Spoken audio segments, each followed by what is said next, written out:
In this video, I'll talk about how I set up for the front squat and get everything tight. So when I first set up for the front squat, I try to get all of the muscles around my upper spine really tight.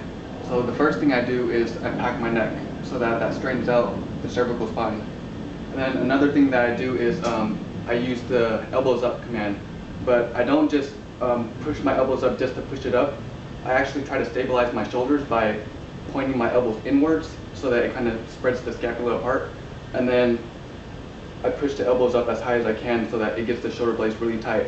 And also by putting my shoulder blades up, it also engages my chest. And I want to also push my chest up so that straightens out my upper spine, the thoracic spine.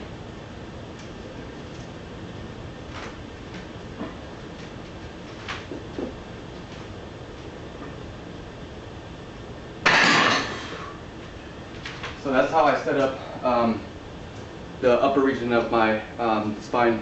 I'm just trying to get all of the muscles around my upper spine as tight as possible. And then another thing that I work on is cueing my glutes. I want my glutes to be as tight as possible throughout their entire range of motion. So one thing I focus on is always engaging the glutes by spreading my hips apart, by spreading my knees apart.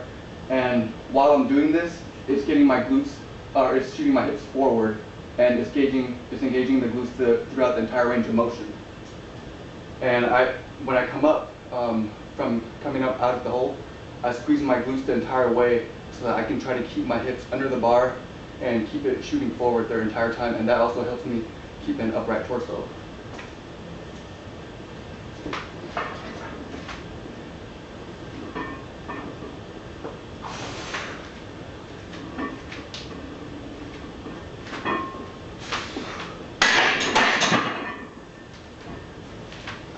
So that's how I set up for a front squat. And one other thing that's really important is also bracing the core, bracing the abs as tight as possible. And a workout, an exercise that you can do for strengthening your abs is doing pause breathing front squats. But when you do them, you also have to make sure that everything else is still tight.